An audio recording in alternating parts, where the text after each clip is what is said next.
Welcome to the Pandemonium Witches podcast, where the ADHD has just a touch of the tism, where the true crime is just as scary as the hauntings and unsolved cases, and the hosts never stay on topic for long. I'm Kat. I'm Rachel. I'm Em. And I'm Meg. We are the Pandemonium. I'm leaving mine feral. Good morning. Good morning. Yes, three feral possums. It's been a morning. We were all just talking about that. So very much so. So very much so. You want to tell us why it's been a morning? People being stupid. This guy decided to cut through two stopped lanes of traffic that just got the green light, and then decided to proceed to cross the next two lanes of moving traffic when like a yard and a half like in front of me was a crosswalk. Oh, he's walking. Yeah. Homie was just straight up jaywalking. His name is now Jay. 6 lanes of traffic, essentially. Yeah. Dude was trying to get hit or something. I don't know. He was playing real life Frogger. Real life Russian roulette, yeah. And then, like, right before I jumped on, I was like, oh, I'm going to need to grab a blanket because my legs are a little chilly. And then proceeded to step in cat poop. And so then I had to wash my foot. We appreciate you Because took my the time cat- to wash. Because my cat does this annoying thing where she petty poops. So if she feels like you've been gone for too long, like I left for work, or if I don't tell her goodbye when I leave, even though I did last night, she will poop in the middle of the living room. Just poop. It is usually just like one turd. That's it. Or the rest she'll actually do it in her litter box. Or that one time where you were house sitting and you were still coming by to check in on her and she was pooping in the corner of the dining room. Yep, because she petty poops. She did this when we were still staying at my grandmother's house too. She's just like, I'm not getting enough attention, so I'm going to poop so that way you give me attention. I'm just like, what are we, a toddler? She's like almost 15 years old, so she is well beyond the toddler stage, but still acts like it. I have like so many questions and yet so many not questions. Like there's so many thoughts in my brain. One is that I had no idea that cats petty pooped. I mean, not all cats petty poop, but this one does. Yeah, she's something else. Cats are foreign to me. I've never had them. So I'm just going to go with whatever you say. Law, right there. I mean, to be fair, it's every episode we learn something new. It wouldn't be an ADHD autistic podcast if we didn't. This is very true. And like I even brought it up to her vet and he's like, oh, well, just make sure like there's extra litter boxes. She has 2 litter boxes. She refuses to use one and only uses the other and still petty poops. When she was doing this at my grandmother's house, she had 3 litter boxes. Still refused to use 2 of them and only used one and still petty pooped. Like, there's no winning with her. That's more bathrooms than some people have in their home. I have 2. We have 2 bathrooms. That's what I'm saying. As This Josh cat's got calls 3 it, the litter dueling boxes. poops.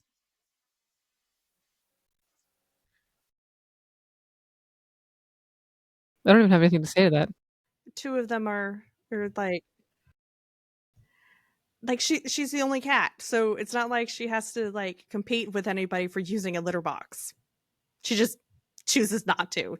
She's stubborn. Like, and I gave up trying to understand so long ago with her.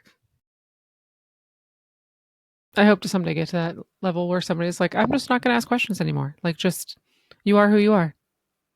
I will not be pooping in the living room, though. There's a line, and that is way below the line. We're not going to get there. If we do, please put me in a home. I will definitely do that for you. But aside from all of that, Poopagadden again for another episode. I've been working on editing the podcast as quickly as I can because October is right around the corner. And Riverside decided to buffer every 5 minutes yesterday. Not even 5 minutes, like every other minute. So it was doing the doom circle of death. Listen, there's only so much Alcatraz I can listen to before I want to stab my eardrums with number 2 pencils. Right? And then having to do it like in pieces. Mm-mm. No. No, we don't like that. The feeling to like want to grab said computer and just chuck it out of the nearest exit is real. I've had that feeling, especially with podcast editing. So bad. But what's even worse is a lot of the photos I couldn't find, and I had to go to Alcatraz History, the Facebook page, which is for the actual museum itself. And I was just like, I just have a banner throughout the whole thing for Rachel because her RBF the whole time is just, there's no smiling, there's no wincing, there's no questionable looks. It's just, Look, sometimes we turn off the extra features. I told her to just make a disclaimer at the beginning that my RBF was on, my face was having subtitle day, and she kept asking me, "Did you not like the topic? Are you mad at me?" And I'm like, "No, I don't know what you're talking about." And then she would show me clips, and I was like, "Oh, yeah, I'm sorry." I didn't realize that my face had other settings that it needed to be on. My bad. the whole episode. The whole episode. I was like, I'm so sorry. I know this is a long episode. I said it like 3 or 4 times. And I texted her and I was like, listen here, you little bitch. Start moving your eyebrows.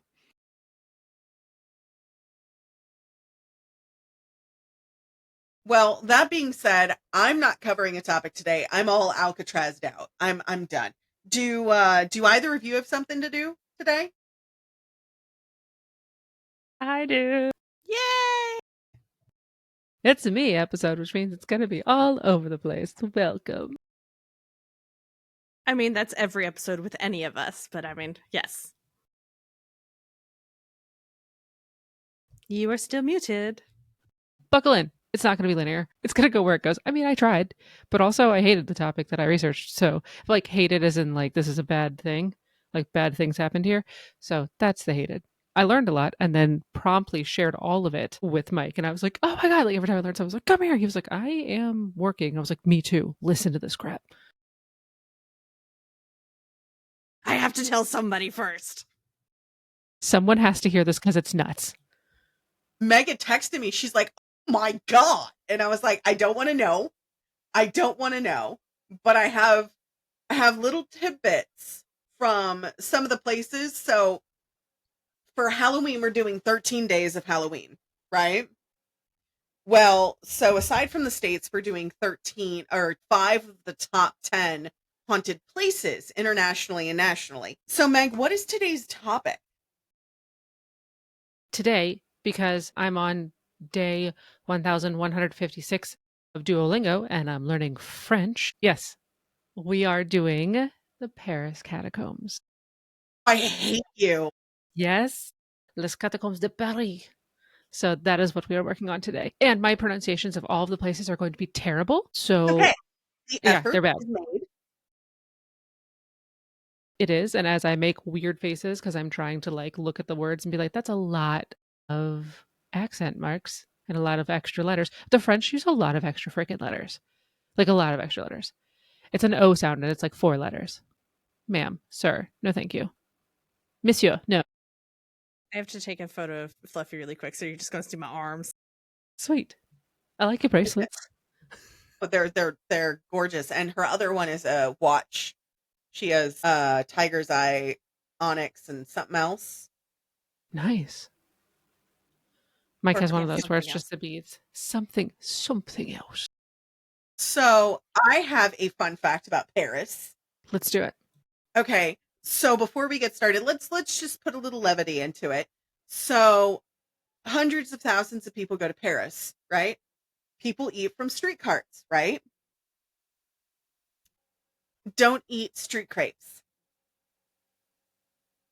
Do you know where they're stored? I don't think I care. If it's in a street cart, I'm not happy. Unless they're making it right in front of me, I don't want it. Oh, no, they make it right in front of you. But do you know where the batter's stored overnight? In a locked container that's health safe. They reuse the batter?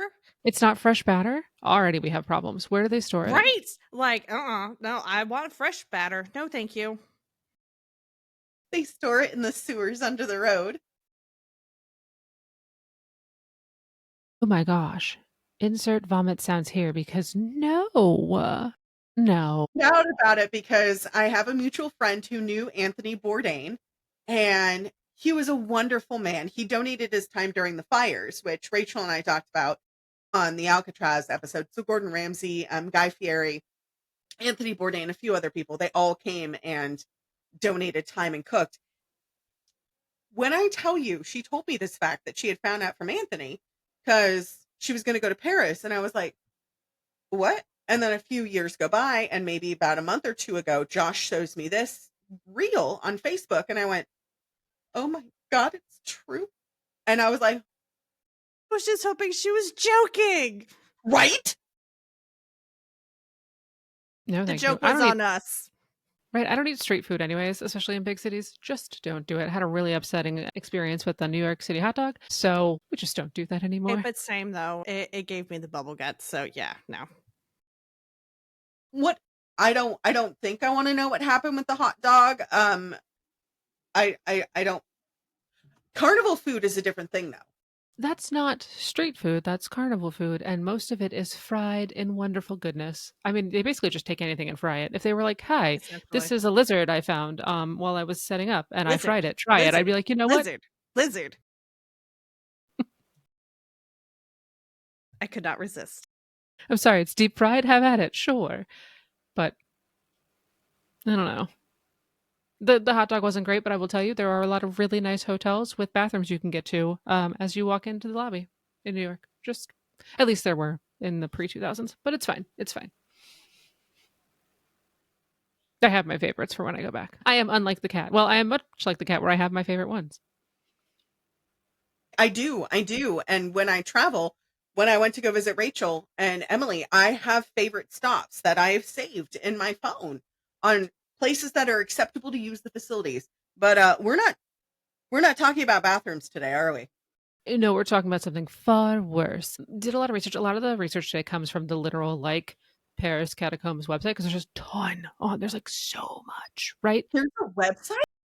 Yes, there's a There's website. websites for everything now. Yes, there's a whole thing where, and they're doing like this huge restoration thing, and that they started this year, which is 2045. If you're listening in the future, but they started this whole restoration thing where they are collecting donations, so you can donate right on the website, and like there's very cool things happening because they're trying to preserve a lot of it. But we'll get into most of it. But obviously, we are in France, and the Paris catacombs themselves are 180 miles long, or because this is France, 290 kilometers. That's how long, like, they've estimated it all to be. You can't get to all of it. We'll get to that later. You can't get to really a lot of it, but there's a lot of space down there of things happening. Why are you making that face? Um,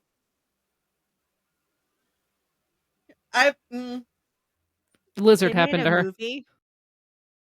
They made a movie, As Above, So Below, about the people doing the catacombs. And that immediately, like, I saw the theaters. I was like, nope, never want to go there now. I did before that. Don't want to anymore. she showed me the movie, and so I was like, oh, I'm gonna watch it. Josh was away at school. I told you not to watch it while he was gone. Listen! Do I listen? No, never. Continue, my love. I will also not be watching that movie. Thank you. It wasn't ever on my list anyway, so we're not taking it off. It's fine. No. Very jump scary, very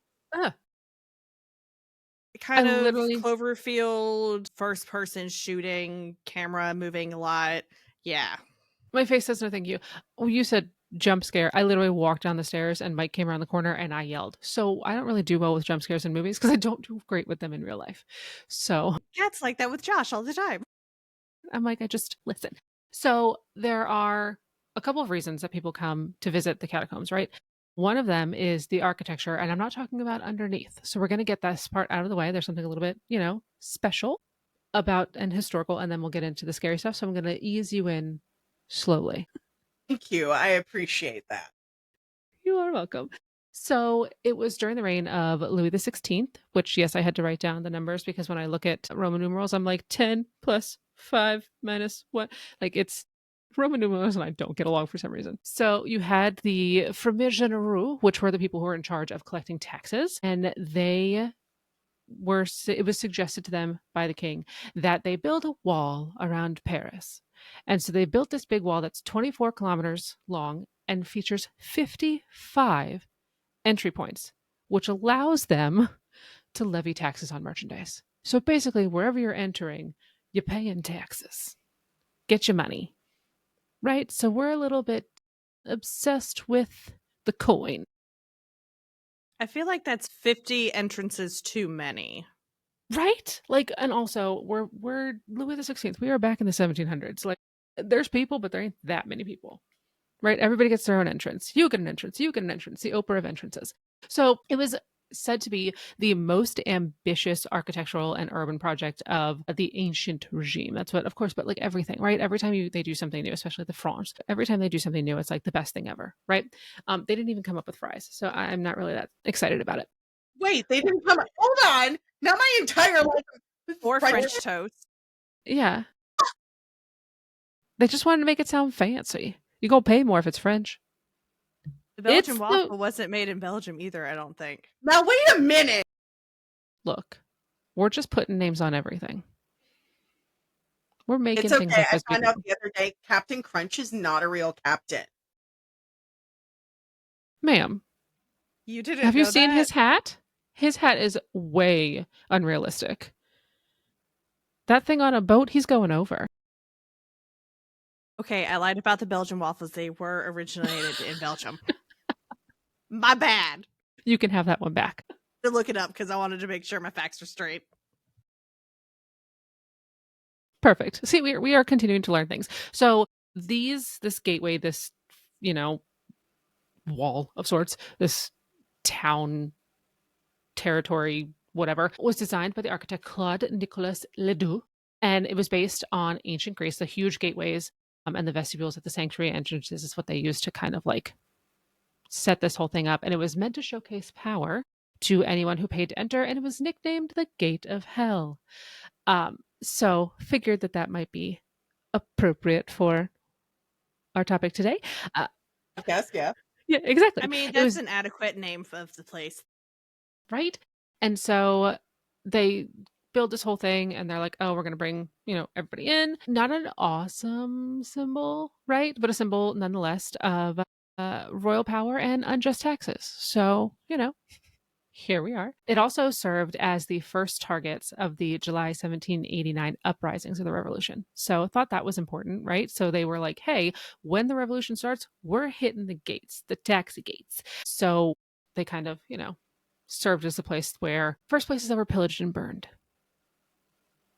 So, it's always nice to have somewhere. It was actually given the new name after a report was dated in 1790, January 1790, that notes that it was given a new name, and the name meant Equality Gate after it was repaired and put back together and all that kind of stuff. So they renamed it from the Bear d'Enfer to the Equality Gate, which we'll take.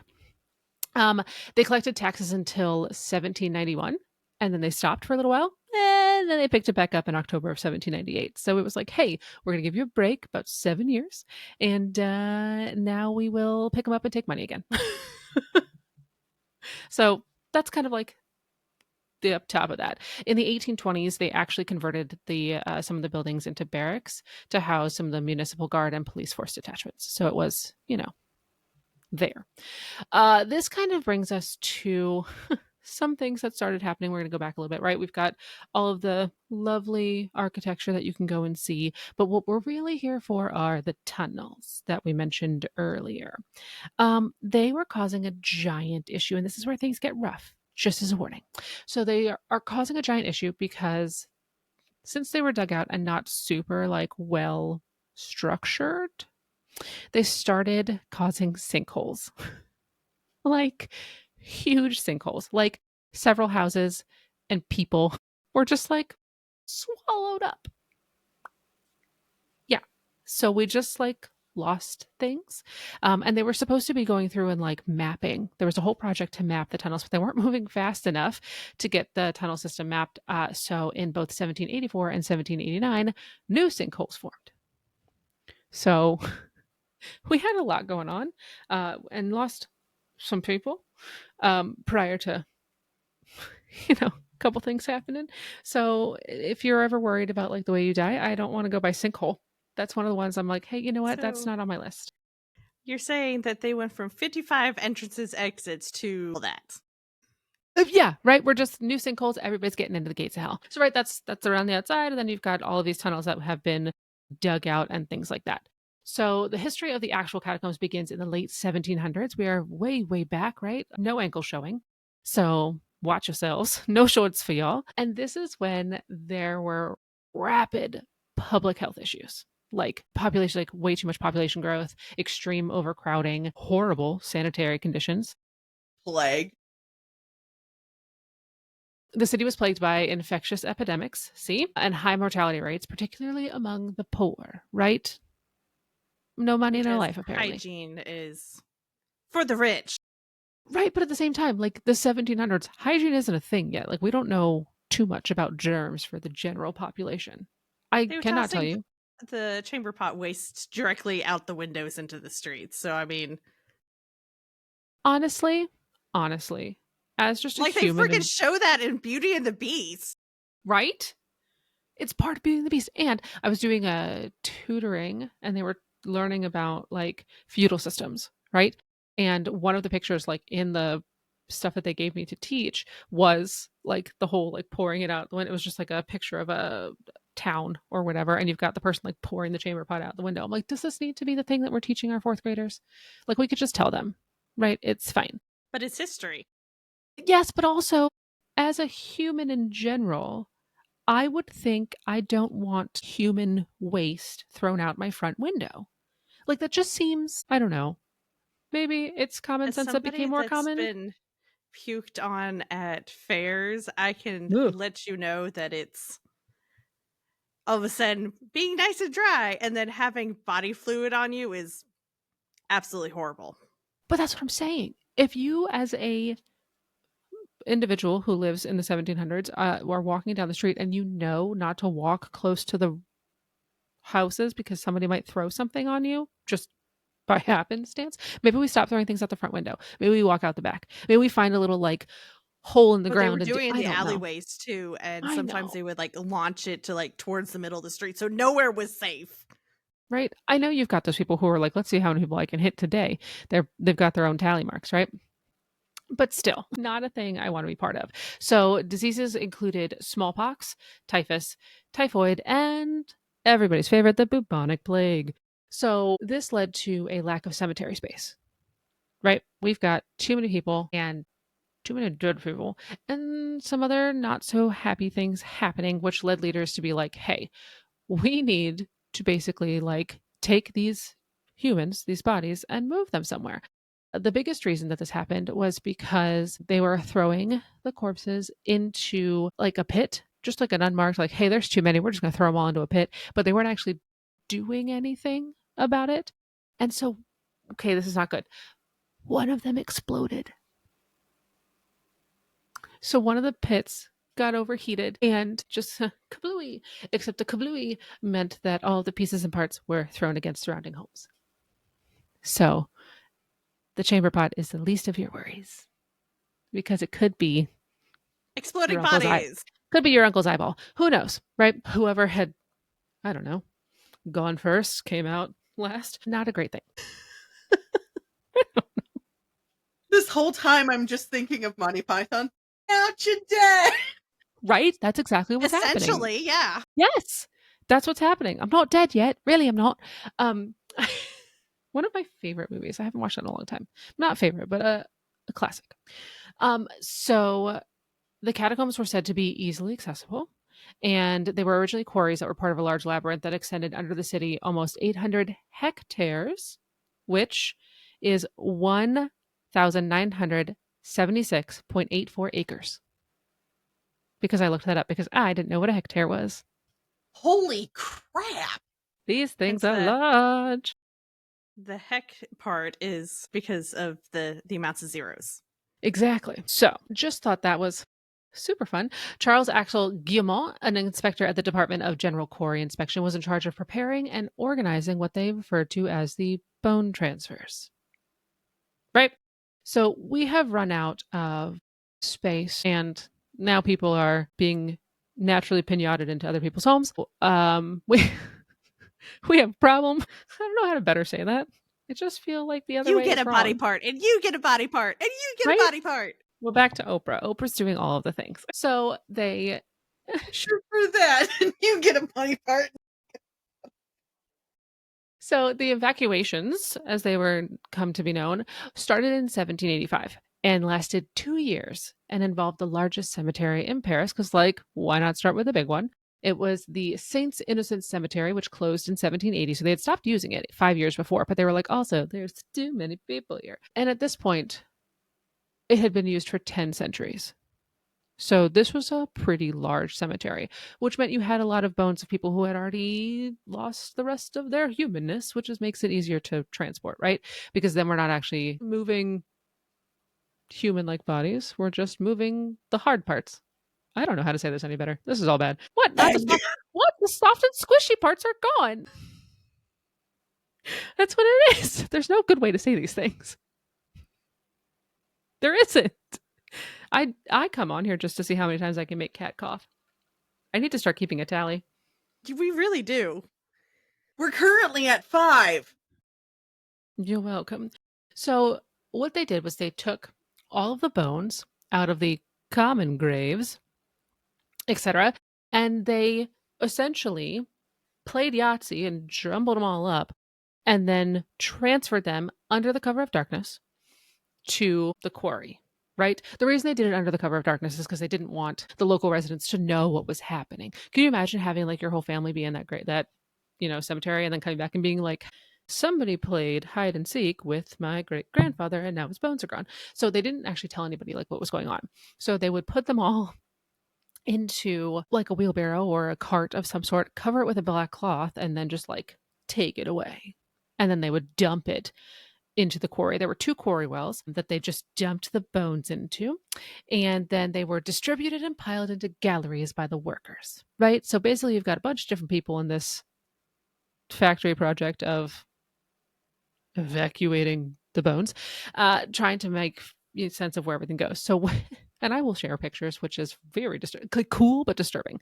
The transfers continued to occur after the French Revolution. So it started in 1785 and lasted until 1814 due to the suppression of They the still cemetery. needed all this. They still needed the space. People keep dying, which apparently tends to happen. So they went through several different cemeteries, right? But they started in that first largest one. Not like they didn't have enough to do there, but it's fine. And the very last bone deposits were placed in 1860 following an urban development renovation, and the reconfiguration of the city between 1859 and 1860. So the last bones were like, okay, that's enough. I don't know who gets to say that. I mean, like, I feel like we could have stopped earlier and not done this at all, but who am I? Keep thinking that's enough slices. That's enough bone. That's enough bones. And then the site was actually We're consecrated. at 6 now. We can get to double digits today. I have goals. Listen. So what? I'm just here for your entertainment, frankly. Does that one count? Appreciate it, but let's try to not kill me. You seem if you're coughing, you're breathing. It's true. Which is not wrong. It's true. Okay, fair. Look, I'm like, that's how I know if my kids are okay. Like, I'm choking. I'm like, you're talking. Calm down. Like, You're not if you wrong there. if you tell me you're choking, you're not actually choking. You're just a little caught up. Whatever it is you're doing. A little caught up. It's fine. So it was consecrated as the Paris Municipal Ossuary on April 7th, 1786. And then from that time forward, it took on the mythical name of the Catacombs. So they weren't actually called the Catacombs until later. And it was in reference to the Roman catacombs, which had fascinated people because, like, why not? Since their discovery way back when. So that's why they're actually called the Catacombs. They were never called that in the beginning. They were actually just called an ossuary. So prior to the catacombs being opened to the public, because they are now, today, you can buy tickets because everybody needs their money. So prior to them being opened, they went extensive, I hate this phrase, decorative rearrangement. Be- and I think you know what's coming here. So basically, they had just taken said bones and been like, shove, shove, stack, stack. This is how my kids clean their room, right? Nobody was really doing this with any aesthetic. It's There wasn't, Tetris, but with bones. right? But like not good Tetris at that point. And now, Inspector Hercarte Thury, I don't know who that is, he was tasked with taking the previously piled up bones and organizing them into walls. I'm sure he just loved that task. Well, given the fact that like he did it and it still looks like that, maybe he took pride in it. Who knows? He probably hated it at first, though, and then was God, I like, hope "Well, so. since somebody has to do it." And it was under his care, so I highly doubt he's touching anything. He's probably like, you, whoever your name is, go over and do that thing. All of his lackeys. Right? And he's like, hey, go touch those bones and put them there. So it consisted of rows of femurs and tibia alternated with skulls, and then any other of the bones were just shoved behind it. Oh yeah, Kat. Like there wasn't like full. They weren't placed with their whole body parts. No, they were just scattered. No. I'm going to share a couple of things here, which we can share later on. No. Why? No. No. No. No. But wait, there's more. Of course, Billy Mays. There's always more. There's always more. Yeah. So, not looking great. And the thing is, the thing that bothers me the most is that we don't know who these people are, right? And as a person who wants to be cremated, that bothers me a little bit less because I know where I'll be, hopefully in teeny tiny little pieces, somewhere far, far away that no one can ever find. But the fact that these people were unceremoniously removed is really upsetting to me. Okay, but I because of my heritage, I went back and I studied like Aztec architecture and stuff like that, Mhm. and native architecture. I'm looking at this. It looks very Aztec. It does. It looks so the burial grounds for the the more you know. The burial grounds for the Aztecs, there was this circled orb, and it was to pay homage to essentially Gaia, as it were.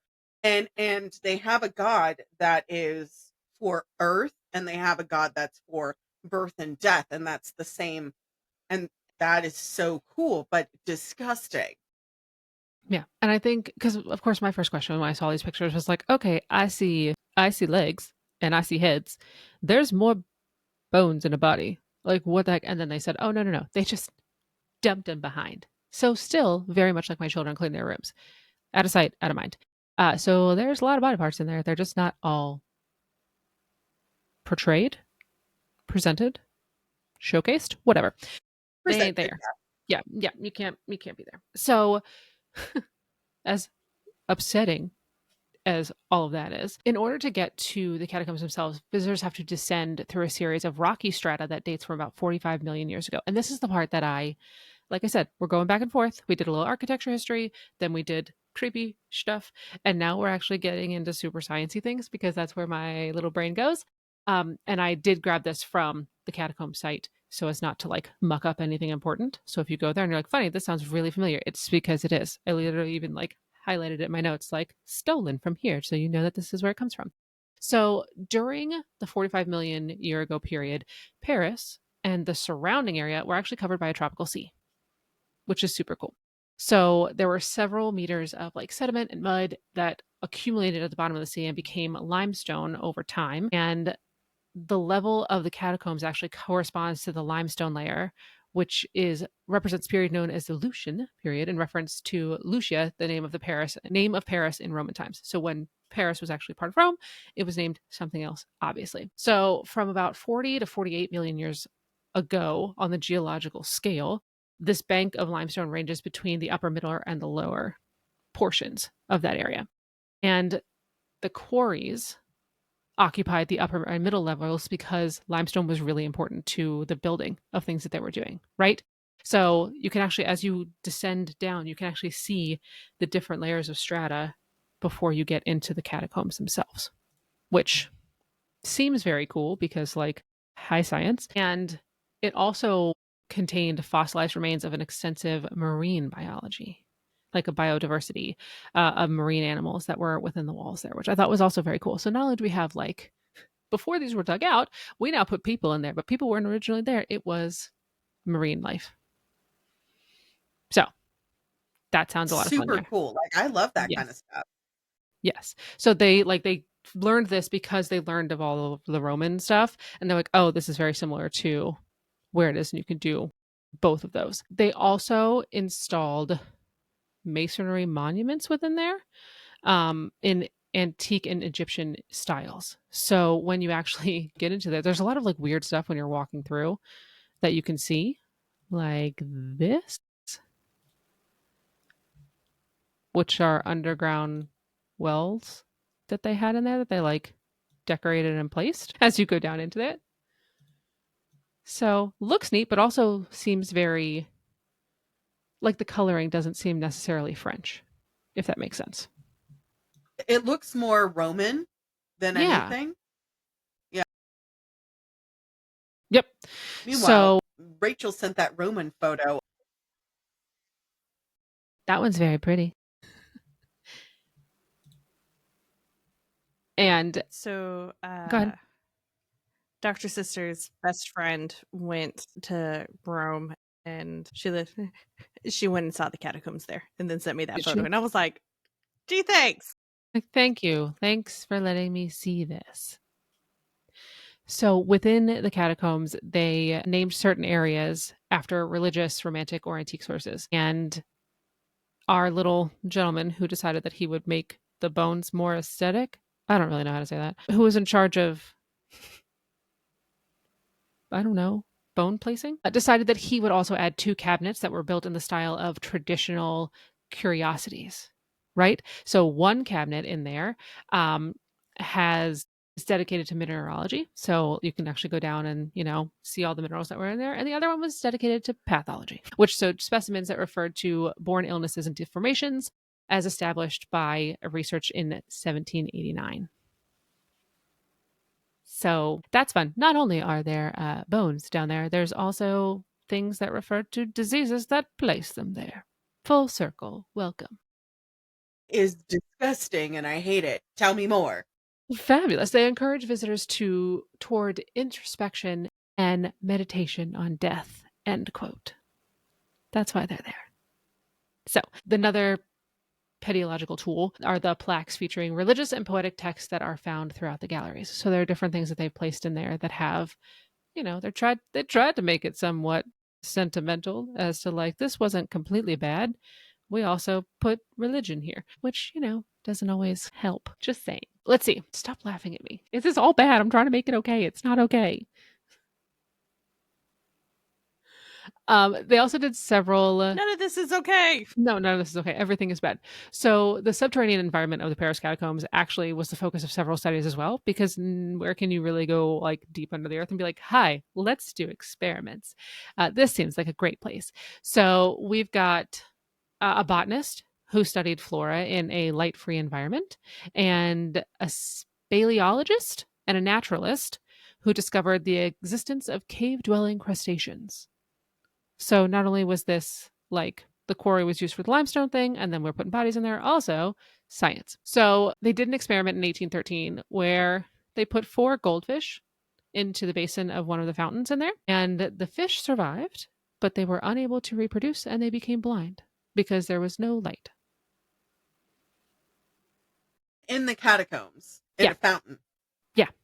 They had a fountain Did you miss that whole fact that they created fountains down there?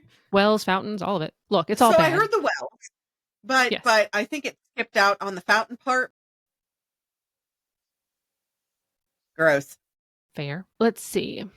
There's another experiment. I don't know. Do we like this one?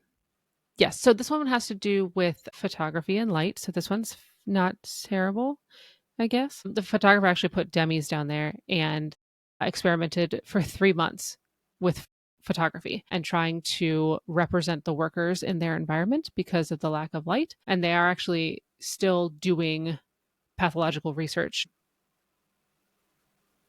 trying to determine exactly what happened to the workers when they were down there and like how that affected them and how it conserves, like how it actually helps to conserve the bones because it could be a very humid underground environment.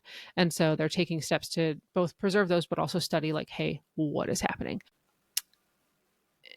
They're trying now because we know better as a people to better respect human remains, and they are focusing more on the geological, archaeological, and historical heritage than they are the fact that these are bones and bodies and real people. So it's a very big challenge for the institution as a whole because they're like, hey, yes, we know that these were people. We weren't the ones who did it. So sorry about that. But since they're here, let me tell you about the science. And that's kind of where all of that information comes from. So they're doing their best to kind of change the understanding as to like, yes, it was a bad time, but also here's what we have learned. In 1809, the catacombs were open to the public by appointment only. So there was a register, money again, placed at the beginning of the circuit where visitors could like um, get in, and do their thing, but they could also write down their impressions when they came out, which I thought was very interesting, like a guest book, right? It was super rapidly filled because the visits quickly became like a huge deal, right? The French are there, foreigners are there, everybody's coming in and they are doing their best to kind of visit this place because it's crazy and insane. And now they're like, we've run out of space in our book. So it actually became the ossuary became the resting place of many illustrious individuals. In 1787, the Count of Artois, the future Charles X, visited the site in the company of a group of court of ladies. Napoleon III went into the catacombs with his son. And then during the 19th century, visiting arrangements constantly changed from total closing, like, hey, we ain't letting anybody in, to, okay, we'll open monthly, to, okay, we'll open quarterly. And now they are open to everyone without an authorization. And they welcome nearly over 500,000 visitors yearly, like 550 thousand people are showing up to visit this place, which is It's a crazy. lot. Yeah. Yeah. Yeah. And again, I don't know that I want to go. Not all of the mines are accessible. In 1955, some of them were deemed forbidden areas because they are too dangerous to enter. So only 2 miles are actually open to the public, which includes those catacombs, right? Still a lot though. I mean, if you think about it, that's a lot. That's a lot of 2 miles is a lot of feet if you think about it. It is, but it's not all filled with actual feet. The catacombs themselves are only a small portion of that. The bones are only a little bit. Ooh, we're up to 8. Sorry, it's not real. They're not all feet. Some of them stay attached to the people that came in with. So some of the parts of the mines are still illegally visited, and some roads are only sealed off with only a manhole cover. Like that's not stopping anybody who wants to get in. The areas tend to be playgrounds for urban explorers, which, like, no thank you. And the people who go into these illegally, who are not supposed to, are called cataphiles. That's the name for them. And so it actually originated in the 1970s as part of the punk scene, which I thought was pretty cool. So cataphiles sounds like a really cool band name, but also these cataphiles are going into the quarry, into the sealed off places basically to party. That's their party space. So they mark the walls with graffiti and they actually help to map the tunnels even better than what they had been done before because they're in there and they're walking around, they're leaving their mark and whatever. But it is illegal. So like don't do that. Just a thought, we're not condoning you going in and finding an unmanned manhole cover and finding your way into the quarry. Don't do that. That seems unhappy. Um, to prevent people from going down, there was a special police force that was created in the 1980s, like a special group of guys that was like, hey, guys and gals, I suppose. They're called the cataphilia, right? So you have cataphiles, but the police are called the cataphilia. but they're not really doing a great job because they're not easy to like. It's not easy to find out how these people are just like getting in and running amok or whatever. In 2004, underground cinema was discovered. Like they had placed, I don't know, like a projector and like seating and stuff like that, so you could go in and watch The movies down theater. there. Stop. Yeah, like so they were just the cataphiles were going down and they were like, "Hey, by the way, movie theater, welcome. You can take a look at this viewing of, I don't know, The Mummy." That's what we're showing in 2004. And so they just keep finding new things in there and around there, which actually leads me, because we're not done, to the hauntings. So it's not just all bad, it's bad bad. Wait, wait, wait, Just wait, wait, wait, wait, there's wait. more. No, Billy May. We're gonna take a pause. Okay, so disturbed graves. I get Yeah, that. The bones are probably haunted. But Frank, hold on. I'm about to unleash holy hell. I don't need him moving shit right? As we this talk about, morning. welcome to the creepy.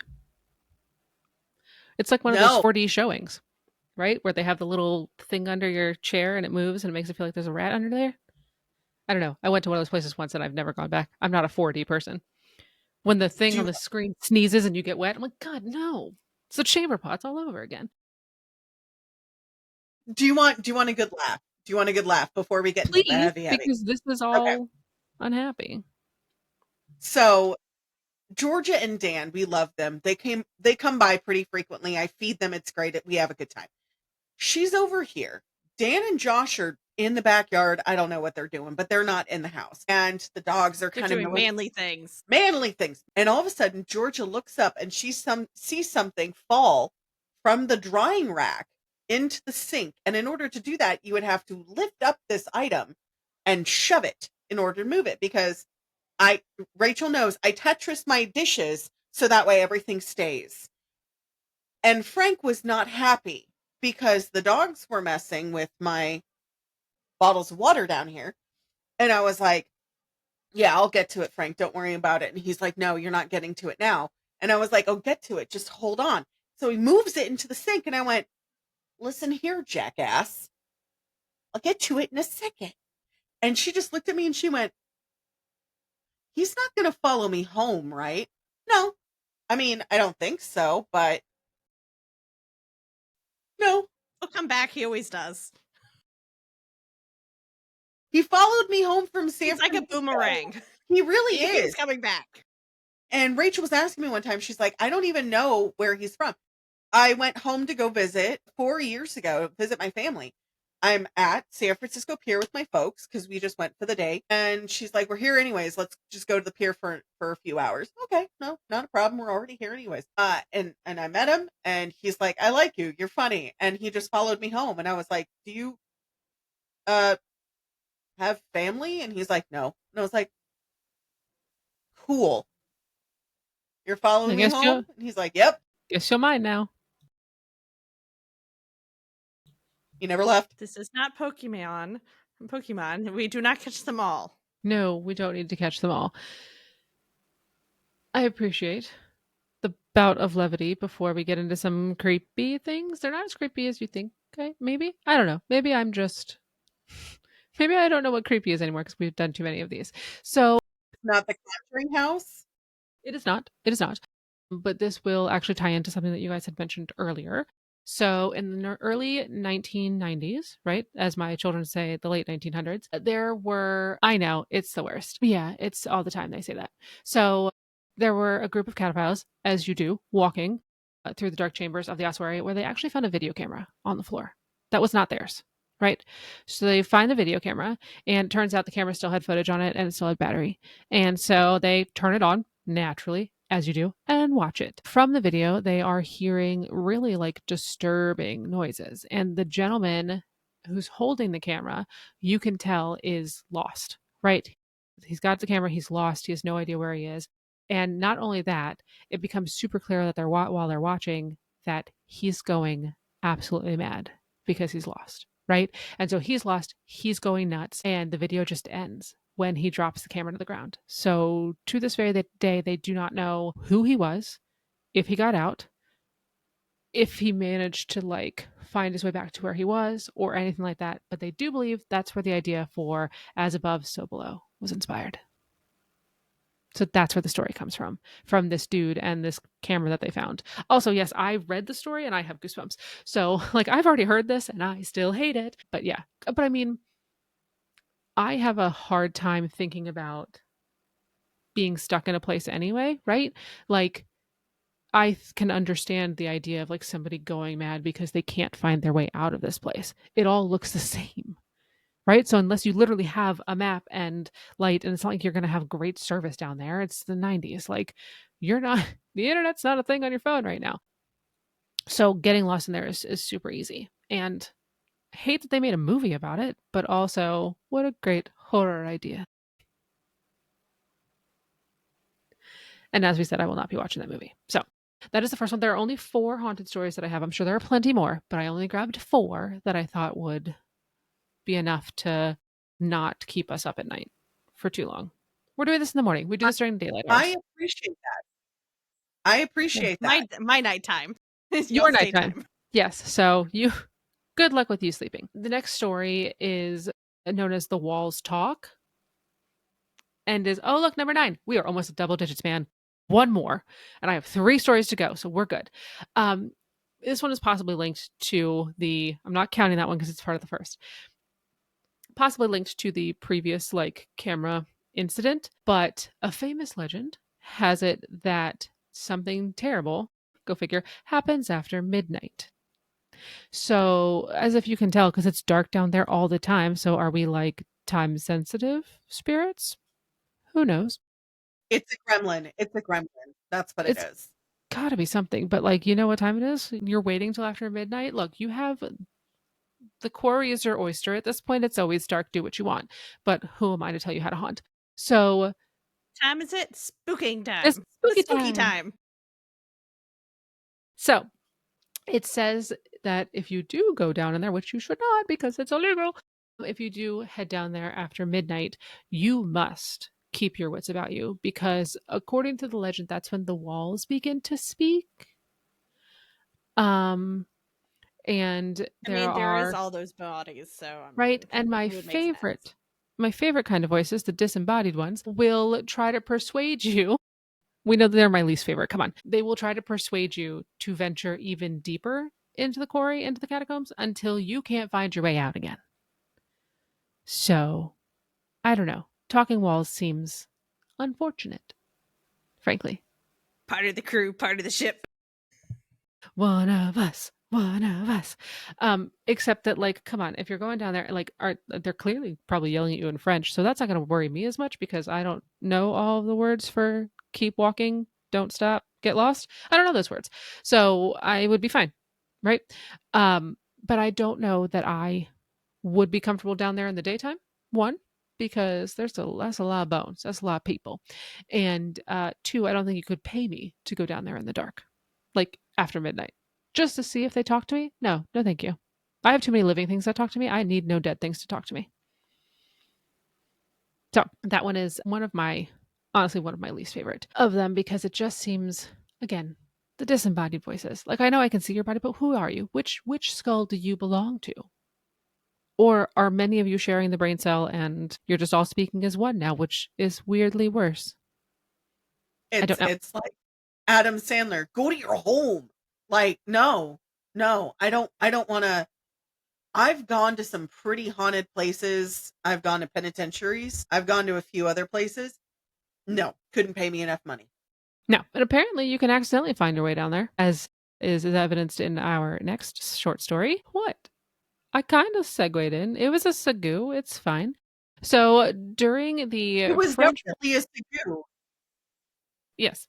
So during the French Revolution, there was a man named Philibert, which I don't think is the way you pronounce it in French, but that's how you say it in English, and I'm going to call him Philibert from now on. He was a doorman at one of the local hospitals, and he was on a mission to fetch a certain liqueur from the cellar, and weirdly and accidentally ended up in the Paris catacombs. So, not sure where the wrong turn was, but homie was like, hey, this doesn't look like wine. This looks like a femur. But ended up walking around the pitch black catacombs with a single candle, right? Because he's smart enough to take candle down with him because he's like, hey, got to find the right liqueur, but I don't think it's down here. He became lost and obviously confused, which tends to be the thing down there. And it's possible that he was intoxicated as well, which is why he was going to find more because he was like, hey, finished my bottle of sherry, got to go to the next. So that could have led to what happened. But ultimately, his candle went out, right? Because he's walking around for so long, the candle burns down, it goes out, and everything is pitch black because there's no lighting down there. And he was unable to escape. So he didn't make it back with the liqueur or his life. And they found his body 11 years later, which is not awesome. But they were able to tell who it was because he had a hospital key ring hanging from his belt because he was the doorman. So Did they say how far away he was from an exit? it didn't say, and I feel like that is worse because imagine he's like right down the hall. Like, oh my gosh, no, thank you. Don't tell me that. That would have been worse. But he's actually buried in the catacombs in the exact place where he died. And they dug a tombstone and they put a tombstone up that described his death. And they say that It would haunt them. well, here you go. They say that every November 3rd, his ghost haunts the labyrinth of the catacombs. So November 3rd, which is just next month. Yeah. So he makes his appearance and tries to make his way around. Can you imagine being stuck in the catacombs forever? Like, and every year you come back and you're like, still can't find my way out of this place. So, and he was actually, I don't know if I said it, but he was found by the group of cataphiles. So he wasn't even found by like people. He was found by people who were just like wandering because that's what they like to do. So don't like that at all. So you've got the one dude who we found because he didn't make it. You've got the other dude who no one ever found and don't know if he got out. You would think that if he did and they like released the film and they were like, hey, here's what we found, the guy'd be like, hey, I'm the as above, so below dude. But maybe not. Maybe I kind of hope, part of me really hopes he made it, but maybe not. The final story that I leave you on is not super creepy. It's kind of creepy, but not like dead people creepy. It's just like living human people creepy, which might be worse. So this one is known as the Vanishing City. And you know how we have our group of police officers who are set to go about and make sure that there are no cataphiles making their way into the catacombs. In 2004 is when this one happened. The police battalion was exploring a restricted area of the catacombs. There was no public access to it. They actually uncovered some really weird things, which we talked about one earlier, but it gets worse. So, first, they found a PA system that was playing a pre recorded sound of a dog barking. I don't know why, but that's not a great sound inside the catacombs. Like inside the quarry, I don't really feel like I want to hear a dog barking.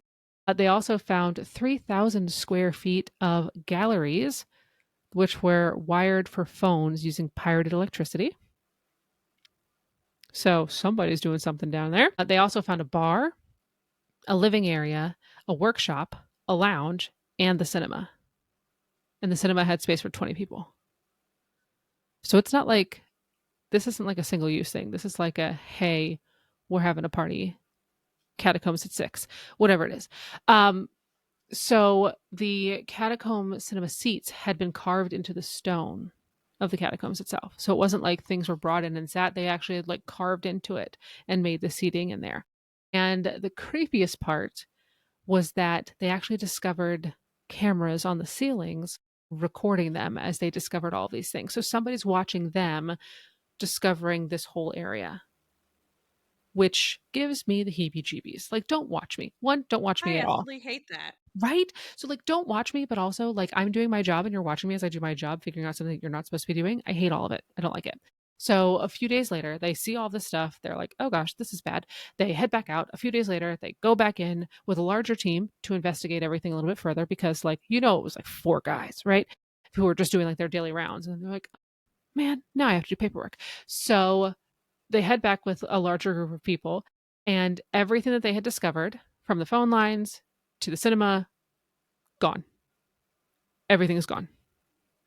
So Including the where they carved the seats in and I think everything? I don't know that the seats themselves were actually gone, but I think they were knocked out a little bit so as to not look like that. Right? And so the only thing that remained was a single note that said "ne sais pas," which means don't search. I think this is one of those situations which was the penitentiary up in Kentucky. Somebody was actually living in the penitentiary after it was shut down. Oh, I'm I sure. think somebody was living in the catacombs. I think it was the cataphiles who had found that as their place to do whatever it was they wanted to do, and nobody had discovered them for however long. They had to have been there for a while to have carved things in and to have run like pirate electricity. And like this is not an overnight situation, which means that they had to have a like, hey, when we get discovered plan, this is what happens, which is why they had the cameras that were watching them. So as soon as those guys headed out, right, their shift was over and they were like, all right, bye, we'll be back later. They came in and just got rid of everything. And so it's very possible that that has been moved, right? Or that they found somewhere else because there's so much space in there. There's no way to say, like, hey, we found it all. And that people who are already doing illegal things, they know they're not supposed to be in there. They're going to continue to do it because they clearly know where they are and they're willing to take the risk of never being able to come out again, which is not one that I'd like to do, but definitely something upsetting. And I don't know that I would want to volunteer for that detail again.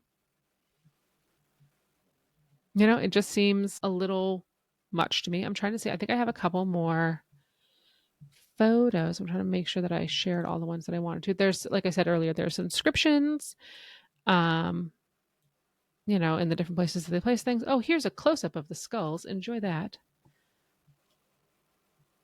The entrance to the ossuary has just like, hi, I'm Ted. I don't really know. They don't know what their names are, so I'm just naming them. That's definitely not, I don't think Ted is a French name.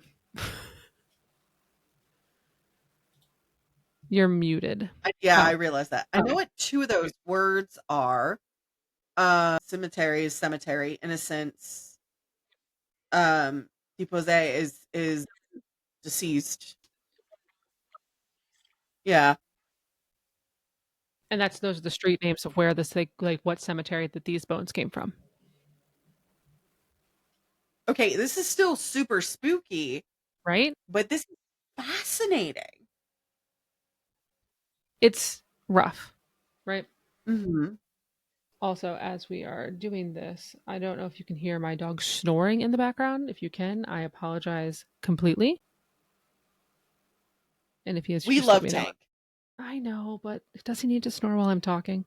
The reason he's snoring is because he's sleeping like this. I shall share that in the thing as well.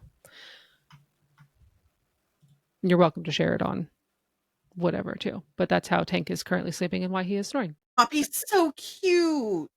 Yes, but why must we lay like that? That entire bed can fit your body. Also, it looks like he was sleeping under that blanket, which he was not, but it almost looks like he's burrowed under a blanket like a kid.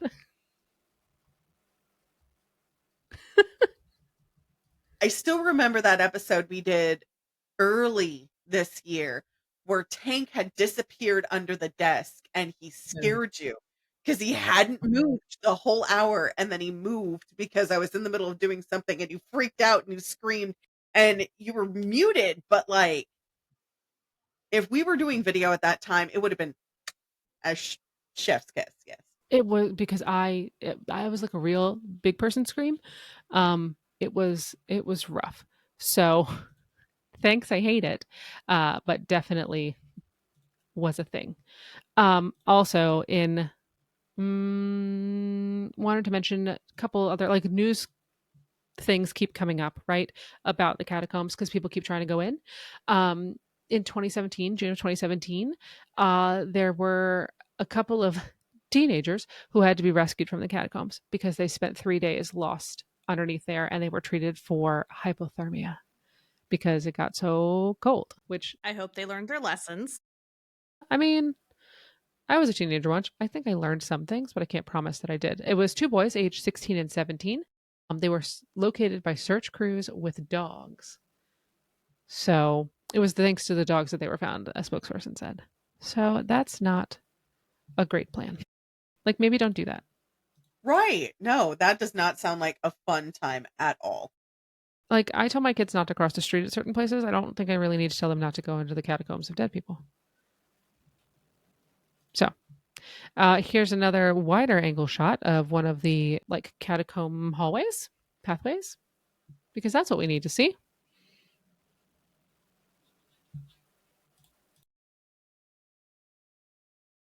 All the bones. Yeah, so there's a lot there. I think. I just Why saw are my you face. making? Why did nobody tell me? Well, I don't know. It seemed like you were enjoying yourselfish. I don't know. Yes, but no. Yes, but no, maybe not. Here's another quick photo of some of the things. You know how I said that we have like fountains and things that were carved in? Here's a creepy one. Remember, it's humid, so that's probably why there's a whole bunch of the growth in there. Plus, I had some water. Okay, but the castle with like everything, that's actually Right? really nifty. It's really That cool, but is also so cool. why? Right. Why? Somebody had too much time on their hands. I mean, yes. Here's one that's creepy, but kind of sweet. Not really. It's not really sweet, but it's something. For the emo in you. Here we go. That's what we'll do. The emo among us. Here you go. Till death do us part. There are skulls in the shape of a heart. I probably shouldn't laugh about it, but I mean, I don't know. I want my Some of skull their chosen. frontal bones, that's extremely like this is extremely easy. Ask me how I know. It's extremely easy for this part to break. So I Yeah. mean like god damn. Yeah. I mean, I can't imagine that they were super careful when they were digging things up, but it does look like, they did their best. I don't really know what the right way to say that is because they didn't do a good thing. Like it was bad. Well, I do have a question. After all of this research that you did, I know they're not going to be putting the bones back to where they belong or Mm-mm. putting the bones with the corresponding parts. They So can't. This is now they're what it they're is, which sucks, but I think now the goal is the preservation of the bones because like I said, it's a little bit humid down there and there's some, preservation concerns. And so I think that the plan is to conserve it for what it is. It's a historical footnote, a place for people to visit and that sort of thing, but they're not going to take it apart. So it looks like it's here to stay. And I mean, it's been hundreds of years. So, it's fine. it's going to go kind of in the way of Pompeii, Yeah. which Rachel and I love deep diving on that kind of stuff, and Pompeii itself is not. I mean, I don't think it's a site I will ever visit. I think I might, you know, go to the area, but I won't because a lot of the people were like, "Oh, they're lying down, they were asleep." No, like the blast, if you've ever watched Dante's Peak, the blast is strong enough to knock over full redwoods. So, as somebody who lived in California, you learn about that kind of stuff in science class. Like you have to be taught it. So, I mean, I think as terrible as it is that this happened and it was a part of our history and I don't like it, same as one of the French kings who used bones from his servants or her servants. It was the not the Bloody Duchess, but the other one, Elizabeth Bathory. She used bones from her servants to make chairs. Yeah. So I mean, it sucks and it's terrible. It's beautiful at the same time, but I don't. You'd have to pay me billions of dollars to go there. I don't think you could pay me billions of dollars. I also found, and I will share the link in my notes, an individual who actually took a an illegal trip to visit the catacombs. He went with cataphiles to be like, "Hi, this is what I want to look at." And the path to get there is not as clean as the path to get to the catacombs that you're allowed to visit, as evidenced by this photo I just shared. Sorry. Those Also, are yeah, those are legs. Those are bones. All the bones. Yes, The the bones ones. probably that they didn't use just got kind of tossed. Yep. And from what I understand, in order to like the ways that you get to the illegal portions of the ossuary, there's a lot of water. There's water. There's like Human soup. spelunking. no, no, no, no soup, no soup, no soup. I mean, to dust we become. I don't know. Is soup a portion of dust? I was gonna say probably not. I was like not edible soup, and then I was like, well, technically it could be still edible soup. It just you might die. That talk about full circle. There are also have been like makeshift graves created by some of the cataphiles. Don't know why, but there they are. There's a picture. Enjoy. Yeah, and they just call them the Tunnel of Bones. I mean, it's what it is, though. It is. Essentially, It's just yeah. There were 2 bone thrones that were created by cataphiles. I'm sorry. I'm sorry. Did I think you? I just had a stroke. Can you say that again? I can say it, and I can show you a picture of a man sitting in the 2 bone thrones because that's something we need to see and keep in our mind for the rest of time. So since I have to do it, you have to see it. Fine. I mean, it's not fine. It's actually pretty terrible, and it doesn't look comfortable. But these were not created I by. can imagine it would not be comfortable at all. No, but I want to definitely point out these were not created previously as part of the catacomb structure. These were created by cataphiles who apparently just like to go in and fuck shit up. So they said, you know what we should do with all these bases? Make a chair. And so they did twice, or at least twice. So while you could look like the overlord of, you know, hell, maybe don't sit there. That seems unkind. That's how you get haunted. I mean, the Netherworld throne does not seem like a place I want to be. So, I am going to share with you the article from which I found this, where it literally is like, "Hi, I went on an adventure to the unofficial Paris catacombs. Here you go." And I'm like, it literally says, he's You like, "Yes, mean I you know this used is to be a legal." journalist? Um, maybe he did this in 2024, like May of last year. Is when he shared all this. So I figured it was something interesting to share. But also, I do not condone or encourage you to go get yourself lost in a quarry of bones that might whisper to you to stay.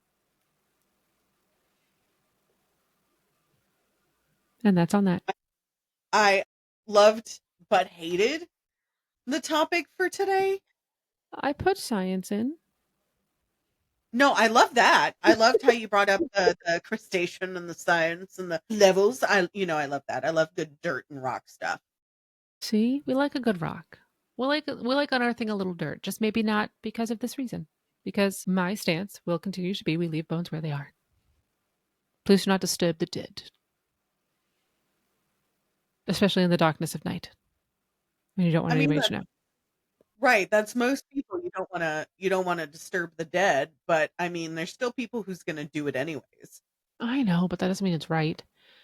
But I feel like we probably should have seen some of this coming before we had confetti corpses. So I don't know. That just seems like we should have recognized that this was going to be a problem and not had to do this well before Great Aunt Maud found her way to my windowsill without being invited. I mean, I think I need to change the name because I already did the description for the episode. Hold on, I need to go back. Confetti corpses? I'm gonna change it to pinatas and confetti corpses at the Paris catacombs. Hold on. I will read you the one that I have right now is kind of funny because I pre-wrote all the descriptions because I already knew what episodes we were doing. Beneath Paris, how much further can we go? The catacombs of Paris. Very tame. Nope. Confetti corpses. I mean, it happened. And that's why we had to do all of the things. I say we as if I have a say in this. I don't. I just reported on it. I take no part in this. None of this is mine. Please do not associate me with, I don't know, bone Jenga. Like, I don't know. 10. We hit 10. Got her. But really, thanks for letting me share. And maybe next Thank you time, for just sharing. know that it's going to get weird. I know. I was know. going to say, right, that's nothing new. I know. Sometimes I try to bring the tame. It never happens, but I try. Well, at least we know, it's a pre-warning, a warning, as it were. Yeah. No. Yeah. No, we should missed opportunity for plague pinatas, honestly, but it's all right. Maybe another story. I mean, I do have it we're going to do an episode next season. The movie The Brothers Grimm featured a story that was actually true in Rome. There was a woman who was put in a tower during the plague, and they thought that it would keep her safe because she was the only heir to this specific king. And she ended up getting the plague and dying a horrible, horrific death. Yeah. Because the plague was spread by fleas. Yeah. Right. I was like, wait a minute. I was like, I feel like we missed something here.